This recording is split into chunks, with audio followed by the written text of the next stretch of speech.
साथियों नमस्कार। आज हम जानने वाले हैं टैली में जर्नल बाउचर के विषय में। अब ये जर्नल बाउचर होता क्या है और इसकी एंट्री कैसे की जाती है। सबसे पहले तो अभी जैसे आप विंडो में स्क्रीन पर देख रहे होंगे, ये विंडो में आपको रिसिप्ट बाउचर दिख रहा है। जर्नल बाउचर लेने के लिए बटन बार पे आप जर्नल बाउचर पे क्लिक करते हैं या आप कीबोर्ड से F7 की को प्रेस करते हैं। जैसे अभी मैं आपको दिखाऊं, अगर आप पेमेंट बाउचर रिसीव बाउचर में होते हैं तो यहाँ पे आपकी एंट्री कुछ इस तरीके से होती है, हीडर अकाउंट और लाइन अकाउंट। लेकिन जर्नल बाउचर में जब आप होते हैं तो एंट्री कुछ इस तरह से होती है। यहाँ पे डेबिट और क्रेडिट होता है। डेबिट के लिए DR और क्रेडिट के लिए CR का यूज किया जाता है। लेकिन इसके कुछ रूल्स और रेगुलेशन होते हैं, पहले उनके विषय में हम थोड़ा सा जानेंगे। जैसे मैं यहाँ पे कुछ इसके रूल्स ओपन करता हूँ। यहाँ पे देखिए हमने लिख रखा है, अगर आपको ना दिख रहा हो तो थोड़ा जूम को मैं थोड़ा और बड़ा कर दे रहा हूँ। यहाँ पे लिखा है कि राशि की प्राप्ति या भुगतान के अलावा दूसरे लेन देन को जर्नल बाउचर में इंटर किया जाता है। जैसा कि receive voucher, payment voucher, कंट्रा voucher में आपने अगर देखा हो तो उसमें आपने पैसा लिया, पैसा दिया, यही काम हुआ है। लेकिन यहाँ पर पैसे के लेन देन के अलावा दूसरे काम होंगे। पैसे के लेन देन के अलावा का मतलब क्या भाई, अब हम टैली में काम कर रहे हैं तो टैली में तो पैसे का ही लेन देन करेंगे, तो इसके अलावा का क्या।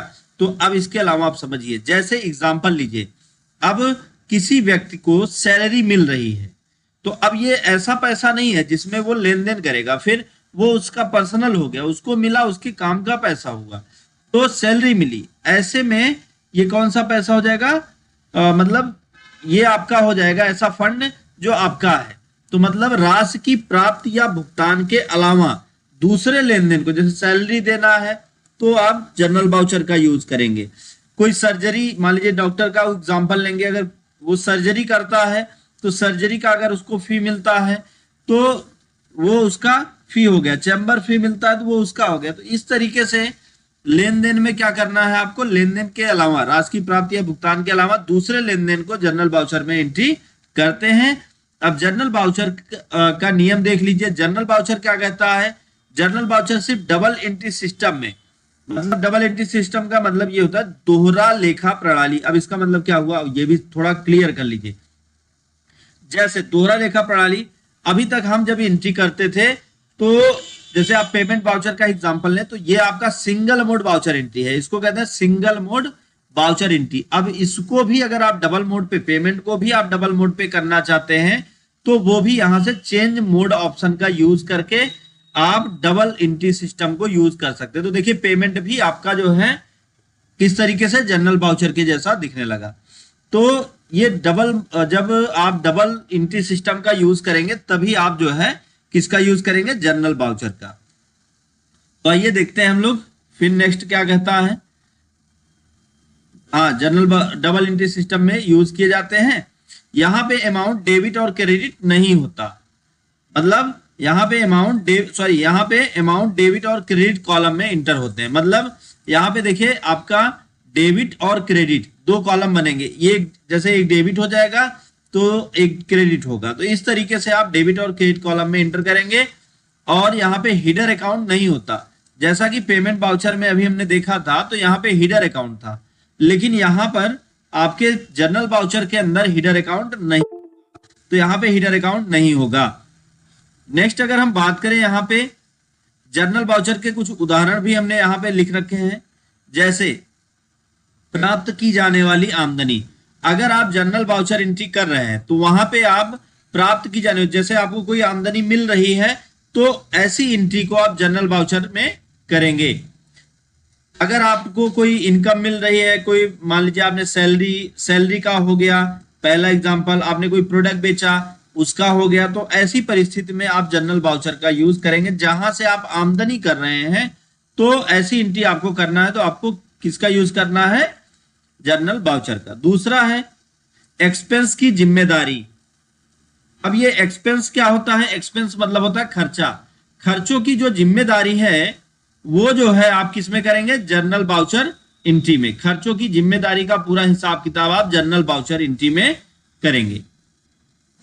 अब इसके बाद अगर हम बात करें ब्याज, जैसे अब ब्याज कौन कौन सी ब्याज, प्राप्त की गई हो या चुकाई गई हो, मतलब अगर आपने किसी को लोन पे पैसा दिया है तो वो भी जनरल वाउचर की एंट्री में होगा, जनरल वाउचर एंट्री में ही किया जाएगा।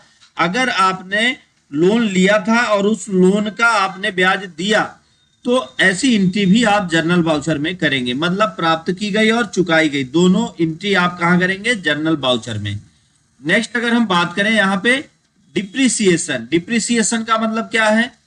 मूल्य को घटाना या मूल्य को बढ़ाना। जो भी आप प्रॉफिट पा रहे हैं ऐसा अगर कहीं हो रहा है, मतलब मूल्य के साथ आप कोई मूल्य के साथ, मतलब जो आपका अमाउंट है उस अमाउंट के साथ अगर कोई काम हो रहा है तो ऐसा होगा मूल्य घटाना या मूल्य ह्रास। मतलब आपका मूल्य अगर प्राइस डाउन हुआ, लॉस में भी जा रहा है, तो वो भी आप एंट्री कहां से करेंगे? जनरल वाउचर में। तो ये 4 एंट्री यहाँ पे हम आपको एग्जांपल में देने वाले हैं। इन चारों को आप बेहतर तरीके से समझेंगे तो वीडियो को आप बिना स्किप किए आप पूरा देखें। जैसे सबसे पहला तो एक बात यहाँ पे आप ध्यान दें, यहाँ पे आप एक अकाउंट का यूज नहीं कर सकते, दो अकाउंट का, एक तो कैश और दूसरा बैंक अकाउंट। कैश और बैंक अकाउंट के अलावा यहाँ पे आप दूसरे अकाउंट को आप यूज कर सकते हैं और उसमें आप एंट्री करेंगे। तो यहाँ पे एक अकाउंट होगा डेबिट और दूसरा अकाउंट होगा क्रेडिट। अब डेबिट और क्रेडिट अकाउंट में ही हमारे द्वारा एंट्री की जाएगी। तो अब हम यहाँ पे पहली एंट्री करके दिखाते हैं, जैसा कि हमने यहाँ पे एग्जांपल में दिखा रखा है। पहली एंट्री है प्राप्त की जाने वाली आमदनी। अब यहाँ पे हम एक एग्जांपल लेंगे। मान लीजिए कि कोई एक डॉक्टर है और वो डॉक्टर को उनकी फी मिलेगी और कोई एक व्यक्ति देगा। अब मान लीजिए कि एक व्यक्ति हो गए अजय, एग्जाम्पल देंगे अजय का। एक व्यक्ति हो गए अजय, अजय ने क्या किया? डॉक्टर साहब को सर्जरी की फी दे दी। तो अब वो एंट्री कैसे की जाएगी वो भी आप देखिए। सबसे पहला तो यहाँ पे आपको एक लेजर क्रिएट करना होगा। यहाँ पे देखिए अजय नाम का अभी हमने नाम दिया, तो अब यहाँ पे क्रिएट करेंगे लेजर। यहाँ पे बनाते हैं अजय, अजय नाम का लेजर। अब यहाँ पे अकाउंट क्या देना है तो उसके लिए मैंने यहाँ पे जो लिस्ट बना रखी है वो आप देख लीजिए। अजय, अजय मैंने नाम दे रखा है। सबसे ऊपर आते हैं तो यहाँ पे मैंने नाम दे रखा है अजय। तो ऐसे व्यक्ति का जो अकाउंट होगा वो सरेंडरी डेबिटर्स होगा। तो यहाँ पे आते हैं सरेंडरी डेबिटर्स को सेलेक्ट करते हैं, इंटर करते हैं, बाकी चीजों को नॉर्मल छोड़ देंगे और आगे बढ़ जाएंगे। अब फिर उसके बाद कितना डेबिट किया गया? मान लीजिए कि 2000 रुपए अजय के द्वारा ऑन अकाउंट में दिया गया। किसको? अब सी क्रेडिट किसको हो रहा है? तो अब यहाँ पे मान लीजिए कि सर्जरी की फी है तो सर्जरी फी प्रोफेशनल फी बनेगी। अब प्रोफेशनल फी का लेजर आप क्रिएट कर लेंगे। मैंने ऑलरेडी प्रोफेशनल फी का लेजर क्रिएट कर रखा है, यहाँ पे हमने दे दिया। लेकिन एक बात ध्यान दें, प्रोफेशनल फी के लेजर में हमें क्या अकाउंट देना है? तो ये देखिए मैंने यहाँ पे दिखाया आपको प्रोफेशनल फी। अगर सर्जरी की फी है, चैम्बर फी है, मतलब कोई भी इस तरीके की अगर आपको फी मिल रही है तो वो डायरेक्ट इनकम में आएगी। तो डायरेक्ट इनकम को सेलेक्ट करेंगे और फिर इंटर करेंगे। अब यहाँ पे हम लिखें कि अजय के द्वारा या अजय से, जो भी आप लिख सकते हैं, द्वारा 2000 रुपए सर्जरी फी प्राप्त की गई। ये लिख के आप इंटर कर देंगे और फिर यस कर देंगे तो आपका जनरल वाउचर का पहला एग्जाम्पल कंप्लीट होता है। इस तरह से आप एंट्री करेंगे। नेक्स्ट यहाँ पे अगर हम बात करें तो अगला है एक्सपेंस की जिम्मेदारी, प्राप्त ब्याज, प्राप्त की गई अथवा चुकाई गई, डिप्रिसिएशन। टोटल 4 एग्जाम्पल हमने दिए हैं। तो आज एक ही एग्जाम्पल होगा, चूंकि वीडियो काफी लंबा ना हो इसलिए आज का वीडियो बस यहीं तक। अगर आपको वीडियो अच्छा लगा हो तो वीडियो को लाइक करें, ज्यादा से ज्यादा लोगों तक शेयर करें ताकि उनको भी नॉलेज मिल पाए। दोस्तों thank you so much video को अंत तक देखने के लिए।